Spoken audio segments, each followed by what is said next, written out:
Cəbrayıl rayonu 21 avqust 1993-cü il. Bugünləri biz reportajımızı Cəbrayıl rayonu mərkəzindən apardık. Statistiklərdə və informasiyalarda, şayələrdə deyilirdi ki, güya Cəbrayıl şəhəri ermənilərin əlindədir və biz bura gələndən sonra öyrəndik ki, Cəbrayıl rayonuna heç ermənilərin ayağı dəyməyib, bu yalnız şayədir. Gördüyünüz kimi biz rayonun mərkəzindəyik.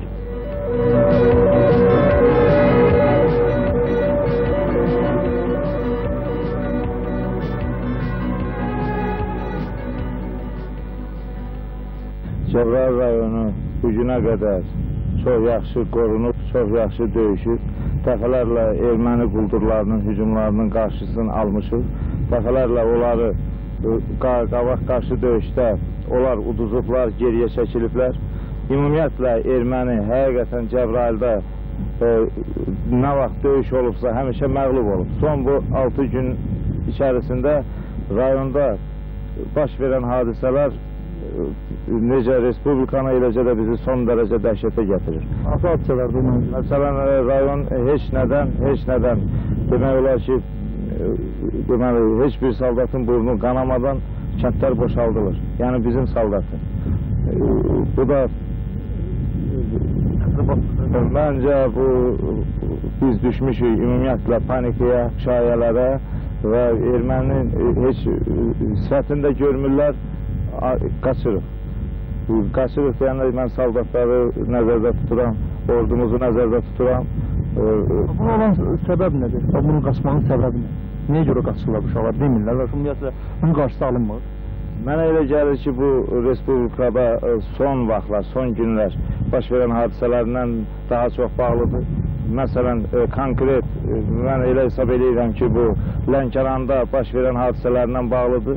Lənkərandakı o cür hərəkət edən Respublikanı parçalamaq istəyən adamların bir qolu da Cəbrayıla çatır və onlar kimləri isə burada özlərinə deməli, özlərinə tərəflər çəkirlər və istəyirlər Cəbrayılı da boşaldalar. Mən bunun burada görürəm və konkret də mənim faktlarım var. İndi Bakıdan nümayəndələr gəlib, bu adamlara da konkret faktları deyəcəm də. Və bu məsələdə mən bilirəm ki, məsələn, Cəbrayılda kimdir onların qolları. Düzdür, gücüm çatmır. Amma bu çox güclü şəkildə panikaya cəmaatı salıb qaçırdılar. Cəbrayıldan cəmaatı qaçırdırdılar. İndi qabağını almışıq. İndi bu saat bütün postlar qoyulub. Bir nəfər də Cəbrayıldan nə veş çıxır, nə adam çıxır. Bu işin büyündən qarşısı alınıb, qətiyyətlə alınıb. Bütün qüvvələri səfərbər eləyirik. Amma istəyirəm Respublika ictimaiyyətinə çatırım ki, Cəbrayılılar bu qeyrətin sahibi deyildi. Cəbrayılılar indiyə qədər kişi kimi qeyrətlə döyüşüblər. Amma indi bu döyüşmək olmayıb, döyüşsüz rayonu veriblər. Rayonu verməyiblər, rayonun bir neçə kəndi gedib. Ancaq biz bu kəndləri Allah qoysa yaxın günlərdə qaytaracağıq. Qaytaracağıq 100%. İkinci söhbət yoxdur. O adamlar da Cəbrayılın içərisində təxribatla məşğuldur. Onları mən bilirəm. Yenə təkrar edirəm, o adamlara deyəcəm, Respublikanın rəhbər yoldaşlarına, bu Cəbrayılda hazırda olan yoldaşlarına deyəcəm və yəqin ki, konkret tədbir görülməlidir. Rayonu biz, demək olar ki, o kəndləri biz döyüşsüz bir neçəsini, döyüşsüz vermişik. Ordunu da təxribata salıblar, saldatı da təxribata salıblar, vətəndaşları da. Təxribat deyəndə ki, şaiyə, panika və bunlardır bizim evimizi yıxan. Erməni ilə vuruşan, nə vaxt Cəbrayılı vuruşubsa, həmişə qalib gəlir.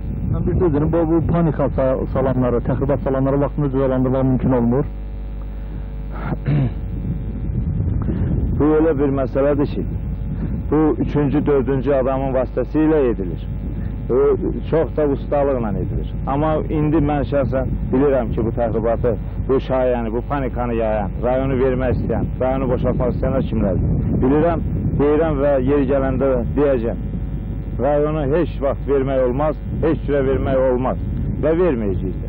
Cəbrayılda da öləcəyik, Cəbrayıldan geri çəkilməyəcəyik. Bu hadisə 3-4 günlük şok vəziyyətinə ordumuz da, əhalimiz də düşmüşdü. İndi vəziyyətdən çıxardırıq. Cəmaatımızı Allah qoysa hər şey qaydasına düşəcək yaxın günlərdə. Amma təxribatın qarşısı özümüz tərəfindən çox düz verisiz sağlıq, bizim tərəfimizdən alınmalıdır.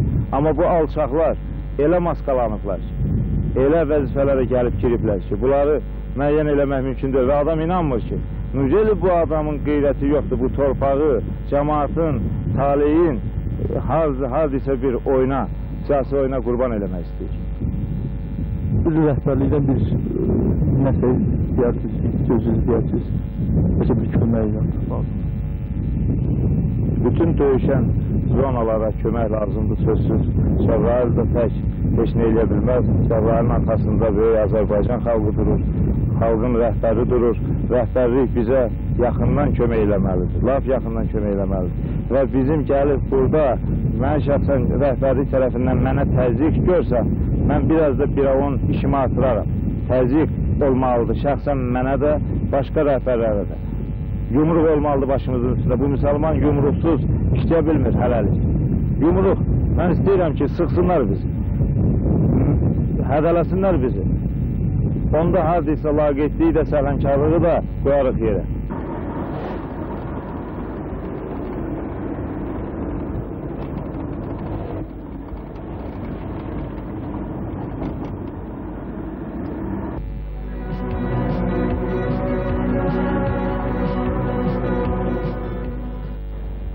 Doğrudan da vəziyyət gərgindir.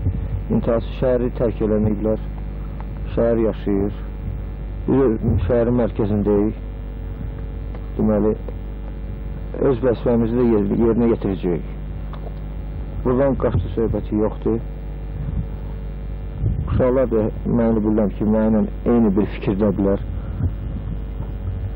Cəbrayılın dərdi elə bizim dərdimizdir. Ona baxmayaraq ki, biz hamımız Bakıdan gəlmişik. Respublikanın bütün nöqtələrindən yaşayan cəmaatdır Bakıda.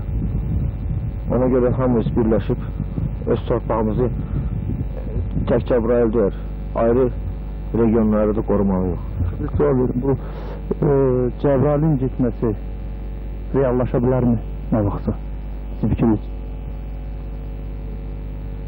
Mən hesab edirəm ki, Cəbrayılın getməsi deməli bizim ən birinci bizim hökumətdən asılıdır. Deməli, politik oyunlar aparılmasa, hesab edirəm ki, Cəbrayıl getməməlidir. Mənim fikrim elədir. Hesab edirəm, mənim uşaqlarımın da fikri elədir. Bu siyasət oyunları aparılmasa, Ağdamda getməzdi. Siyasət oyun aparılmasa, Füzulidə bu vəziyyətə düşməzdi. Birinci, bu yoldan tutulan uşaqlardan heç vaxt torpaq alan olmaz. Elə deyil. Bu qurban yaşamaq çağırışla çağırıb gələn adam, könüllü gələn adam əlbəttə torpağın qeyrəti, namusunu çəkəcək. Mən gedim yoldan 100 dəfə üstüm gətirim qoyun bura, erməni gələn kimi avtomatasını qaçacaq geri. Buna torpaq almaq olar. Bir ki, bir də gözünün siyasi orada deyirlər ki, 5 gün erməni gözləyir, danışıq olur da. Amma 5 gün erməni gözləmirsə, erməni o 5 günü 20 metrə gəlir qabağa, güllə atmır sənə. Silahını da gətirir qoy qabağa, 6-cı günü tökür sənin başı, sən də qaçırsan. Nə eləməlisən? Biz burada son damla qanımıza qədər komandirimizlə vuruşacağıq, bizdə qaçdı söhbəti olmayacaq, ola da bilməz. Kim də qaçdı, kim də qaçdı. Mən ona cavab verəcəm. Öləcəyik, qaçmayacağıq.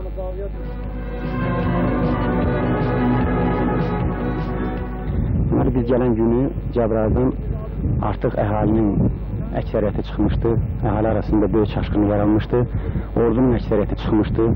Biz axşam saat 8-9 aralarında gəldik, çatdıq. Bizə deməli, hər tərəfdən dedilər ki, şəhərə girmək olmaz, artıq şəhər ermənilərin əlindədir. Səhərə qədər gözlədik, səhər tezdən birinci... Onu kim dedi? Onu vətəndaşlar da, hərbiçilər də, cürbəcür adamlar. Artıq təxribat var idi şəhərdə, şaya gəzirdi. Səhər tezdən birinci polis işləri biz girdik.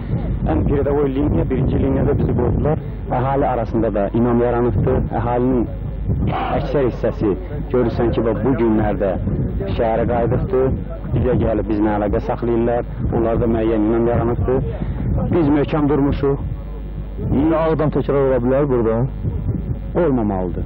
Məncə olmamalıdır. Əlavə qüvvə də gəlir. Nəyə əsaslanır deyirsiniz? Mən əsaslanıram ona görə ki, deməli, bizim işçilər arasında da, onun digər yerli cəmaat arasında da böyük ruh yüksəkliyi var, yaxşı müdafiə olunur. Gördüyünüz kimi dövlət rəhbərləri cəbhəyə gəlib çıxdılar. Bizə elə gəlir ki, dövlət rəhbərləri daha əvvələ gəldiydilər, bəlkə də Füzuli və Cəbrayıl rayonları bu vəziyyətə düşməzdi. Son 21 adamın da gülle dayanıyor. Başbaşı da, öbür ameliyatlarda. Hamısı Səhlənkərli məçəsində. Olub bunun hamısı. Çünki biz ölməkdən qorxuruq. Etmin önünə ibarət hərbi komisarlara köməkləmək lazımdır. Səfərbərlik olmalıdır. Cəbrayılı qorumaq üçün.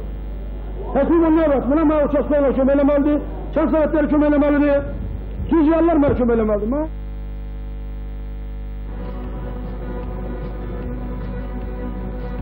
Növbəti müsahiblərimiz Rabitə Nazirinin müavini Nadir Əhmədov və millət vəkili Muraz Babayev. Son vaxtlar döyüş nöqtələrində, yəni Füzulidə də bu hadisə olub, Cəbrayılın özündə də rabitə əlaqəsi kəsilir və burada şəhərdə belə bir şey yarar ki, əgər rabitə əlaqəsi kəsilirsə, deməli həmən şəhər və rayon verilib. Sizin dediyinizə mən belə cavab verərdim ki, Azərbaycanın bu bölməsində ümumiyyətlə rabitə pis təşkil olunmayıb. Lakin mülki əhali rayonlardan çıxdıqda rabitənin vəziyyəti çətinləşir. Yəni onu istismar edən yoldaşlar yerlərdə olurlar rayonlarda və rabitəni təşkil etmək imkanından kənarda olurlar. Belə ki, Füzulidən mülki əhali çıxdı, ondan sonra bu regionda bizim rabitəmiz çox pis vəziyyətə düşdü. Hal-hazırda müəyyən tədbirlər görünür, bütün rayonlara az miqdarda olsa rabitə yaratmışıq. Bu mülki adamlardan çox mən o dövlət idarələrini deyirəm. Yəni ki, bir əlaqsız dövlət icra hakimlərindən əlaqə saxlayırıq və onların telefonları heç vaxt cavab vermir. Və bizə belə başa düşürük ki, rayon işğal olunub ki, yəqin ki, telefonlar cavab vermir. Mən mülki əhali deyəndə bizim rabitəçiləri nəzərdə tuturam. Yəni ki, rabitəçilər oradan çıxdıqda, orada olan o adamlığı işləmir və o rabitə tam öz əhəmiyyətini verə bilmir. Mən böyük bəlamız bundan ibarətdir ki, o təxribat nəticəsində Cəbrayıldan, Füzulidən, hətta Qubadlı, Zəngilandan da demək maşınlar belə şəhərə doğru axışır. Biz düzdür bu günlərsi dünəndən başlayaraq, daha doğrusu dünən axşamından başlayaraq çox ciddi postlar qoymuşuq. Bir dənə də maşın buraxmırıq. Mən təəccüb edirəm ki, çox belə böyük sayda Bakıdan bu iri avtomaşınlar qəsdən göndərirlər mi bunları, yoxsa nə məqsədlə gəlirlər. Demək, Bakıdan gəlirsən, bütün Bakının maşınları hamısı demək, bu çətin bu döyüş zonalarına yollanırlar ki, burada adamları çıxarsınlar, ev eşiğini çıxarsınlar. Buradan əlbəttə şəxsi mənfəət qazanc da əldə edirlər. Və bugünkü məlumata görə təqribən buradan Cəbrayıldan Bakıya hər hansı bir yükün aparılması 150.000-200.000 manata başa gəlir. Bunun qarşısı alınmır. Bunun qarşısı alınır. Bu günlərsi demək tamamilə postlar qoyulub. Bir dənə maşın burada buraxmırıq. Buradan da demək gedəni də buraxmırıq. Və hətta demək, polis rəisinə, hərbi komendanta göstəriş verilibdir.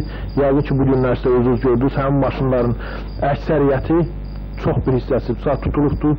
Sürücülər müəyyən edilir, kimdir, hardan gəlir, kim göndəribdir.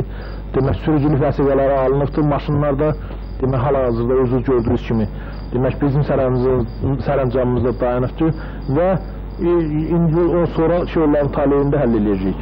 O hadisə açılırmı ki, o hadisə ki, onları necə göndəriblər ki, buranın şəhərdə yığıb aparsınlar evləri? Açılırmı hadisələr? İndi hələlik bu saat mən bu barədə konkret bir şey deyə bilmərəm. Ancaq faktdır ki, bunlar belə çox böyük həvəslə, çox böyük belə özdə miqdarda şəhərdən demək Bakıya gəlibdilər. İndi bu saat demək, xüsusi bir dənə bizim o ştabın tapşırığı ilə bir qrupla işləyir. Bunu müəyyənləşdirək ki, görək, bu hansı qaydada gəlib, bunları kim göndərir? Əlbəttə şəxsi qazançdan başqa görünür ki, bunların başqa bir marağı da var ki, burada cəmaat çıxsınlar. Və mən sizə deyim ki, biz gələndən sonra da cəmaatda bir balaca inam da artıqdır. Artıq bu günlərsi, yəni dünənlə bugün arasında çox böyük fərq var. Və cəmaat da görür ki, onların müdafiəsi üçün müəyyən tədbirlər görülür. Demək, nəysə bir rəhbərlik çox böyük diqqət göstərir. Bu cəmaatda böyük inam yaradıbdır. Və xüsusilə də ki, Bakının o əsli kökü Cəbrayıllı olan demək, vicdanlı ziyalılarımız, ürəkli oğlanlarımız da ki, gəlibdir, məsəl üçün, o belə biri, məsələn, Malik və başqaları, demək, çox adamlar deyə bilərəm. Bunlar da gəliblər könüllü surətdə, demək, burada nəysə bir köməklik eləməyə, könüllülər dəstəsinə nəysə bir rəhbərlik eləməyə. Mən sizi inandırıram ki, Demək ki, hadisələr göstərir ki, bu erməninin elə çox böyük gücü də yoxdur. Yəni biz onların qarşısında dayana da bilərik və demək torpaqlarımızı da qoruya bilərik. İntihası bəzən qəsdən, bəzən heç şey elə bilməyərəkdən, təxribatlar nəticəsində, demək, cəmaat bir də görsən, heç bir vuruşsuz, atsız, demək, hamısı postları qoyub gedirlər. Sizcə, bu Bakıdakı o hadisələr, Lənkərandakı hadisələr ki olur, qarşı durmalar olur. Bu qarşı durmaların təsiri olurmu orduya? Tamamilə, demək, düzgün sualdır, əlbəttə ki, olur. Nəinki olur, bu hətta mən deyərdim ki, həll edici rol oynayır. Və bax, son vaxtlardakı Bakıda belə hadisələr, Lənkəran, xüsusilə Lənkərandakı o Əlikram Hümbətovun demək, son vaxtlardakı hərəkətlərlə əlaqədar olaraq burada nəsə belə bir cəmaatda narahatçılıq əmələ gəlir, cəmaatda bir inamsızlıq əmələ gəlir. O təsir göstərir, özdə çox onun böyük təsiri var.